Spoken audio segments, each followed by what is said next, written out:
सबका करो रिव्यू, जनता देगी जवाब, अभी दे दिया। 25-25 करता था ना वो मुख्यमंत्री, 25 सीटें आएगी, कितनी आई? 11 गई ना।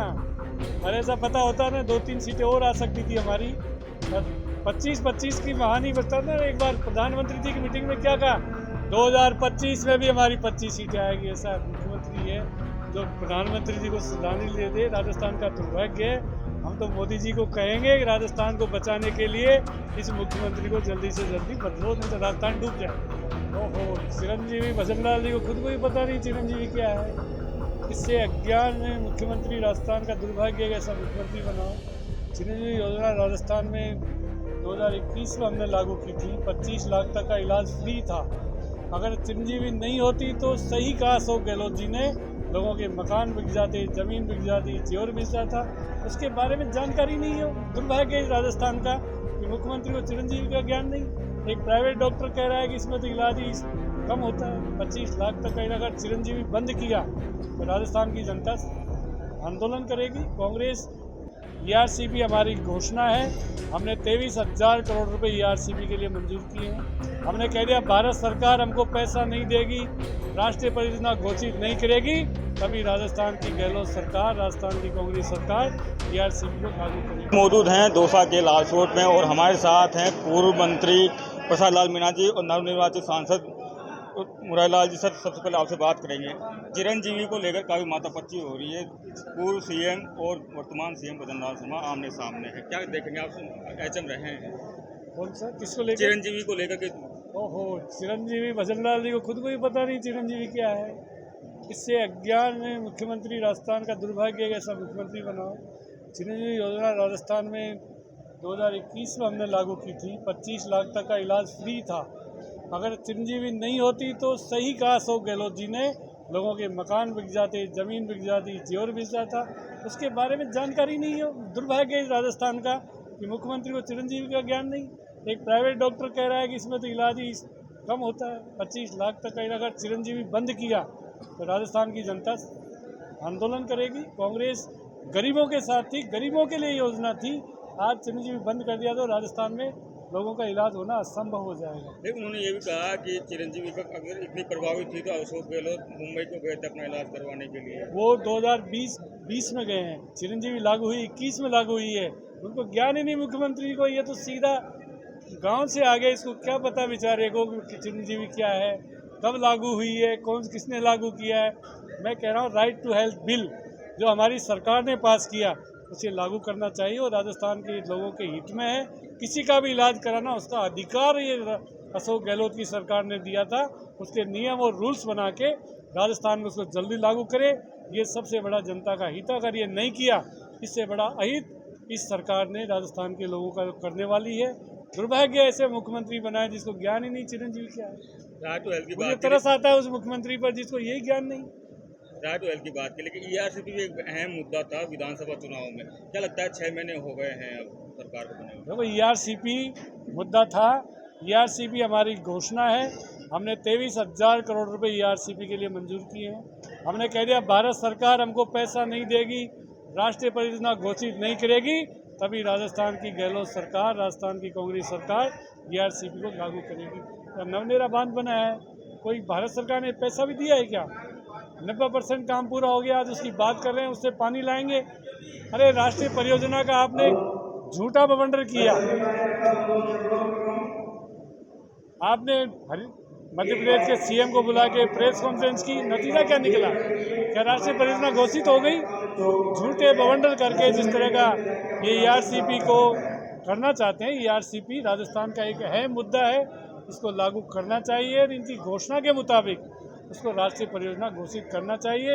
हमारा तो कमिटमेंट था, भारत सरकार राष्ट्रीय परियोजना घोषित नहीं करेगी तभी हम ERCP को लागू करेंगे। लेकिन सर, जिस तरीके से अशोक गहलोत तत्कालीन मुख्यमंत्री ने जिले भी बनाए थे, उसको लेकर भी कमेटियां बन रही है कि इनको एक मीटिंग हो रही है कि कितने कम करने हैं, कितने। वो सब चीज़ों का रिव्यू करो ना, कौन मना करता है? सबका करो रिव्यू, जनता देगी जवाब, अभी दे दिया। 25-25 करता था ना वो मुख्यमंत्री, 25 सीटें आएगी, कितनी आई? 11 गई ना। अरे ऐसा पता होता ना 2-3 सीटें और आ सकती थी हमारी।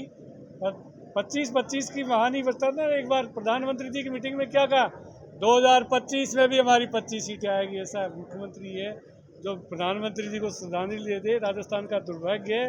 हम तो मोदी जी को कहेंगे कि राजस्थान को बचाने के लिए इस मुख्यमंत्री को जल्दी से जल्दी बदलो, नहीं तो राजस्थान डूब जाएगा। आपने कहा कि और सीटें आ सकती, कहाँ कमी रह गई थी कि 2-3 सीटें और कम रह गई आपकी?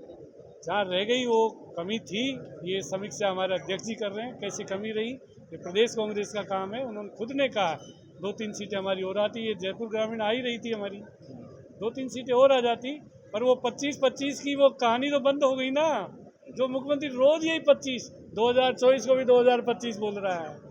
ऐसा मुख्यमंत्री दुर्भाग्य है जो प्रधानमंत्री जी को श्रद्धांजलि दे दे, इससे बड़ा राजस्थान का क्या दुर्भाग्य हो सकता है। एक सवाल और पूछूंगा, राजस्थान की बात करें तो इंडिया गठबंधन जो हनुमान बेनीवाल थे वो अब ऐसा लग रहा है कि एनडीए की तरफ जा रहे हैं वापस। कहीं नहीं जाएगा, हनुमान हमारे साथ है, इंडिया अलायंस में है, रहेगा।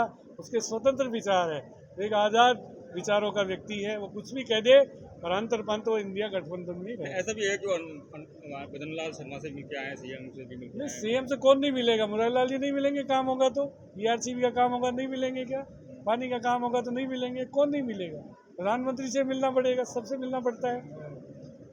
धन्यवाद बातचीत करने के लिए। तो सांसद मुरारीलाल जी सर लगातार जीतने के बाद पब्लिक के बाद जा रहे हैं, सारी विधानसभा कवर कर रहे हैं, किस तरीके का मैसेज लेके जा रहे हैं वापस? देखो, जिन बातों को लेकर हम जनता के बीच में गए थे तो सबसे पहला काम होता है कि जनता का आभार व्यक्त करें। हमारे कार्यकर्ताओं ने जिन्होंने पूरे महीने 1.5 महीने तक दिन रात मेहनत करी, उनको धन्यवाद, उनको आभार। और साथ साथ में जो जनता की समस्या है उनसे भी अवगत हो रहे हैं। जनता में भी ज़बरदस्त बीजेपी के प्रति आक्रोश है और उसी का रिजल्ट है कि इस बार बहुत ज़बरदस्त वोटों से हमारे लोकसभा क्षेत्र में जीते हैं।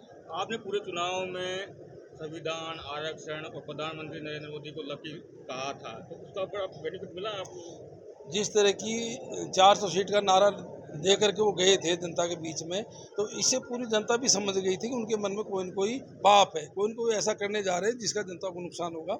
उन बातों को लेकर हम जनता के बीच में गए थे। साथ साथ में जो 4-5 महीने के अंदर जो हमारी सरकार की योजनाएं थी, जिन कामों को बड़े तरीके से समीक्षा के नाम से बीजेपी ने बंद किया, हमारे विकास को रोका, हमारी योजना को बंद किया, इन सब बातों को लेकर जनता के बीच में गए थे। और जनता स्वयं ने भी महसूस किया कि इन्होंने 4 महीने में राजस्थान को एक तरह से बर्बाद करके रख दिया। और मोदी जी की नीति भी ठीक नहीं है। सबसे बड़ी बात जो मोदी जी ने 10 साल के अंदर करी है, रोजगारों का सृजन नहीं किया।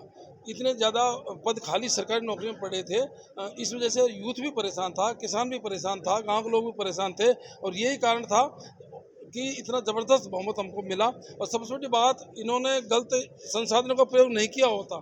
जैसे ईडी के छापे मरवाए, हमारे खाते सीज कर दिए, इन्होंने पूरा मीडिया को एक तरह से कंट्रोल कर लिया, ये सारे काम नहीं करते तो हमारा स्पष्ट बहुमत मिलता है इस बार। ठीक सर, जीतने के बाद आप राम की बातें कर रहे हैं कि राम ने उनको फल दे दिया है, आरएसएस की आप बात कर रहे हैं कि आरएसएस उनके साथ नहीं था।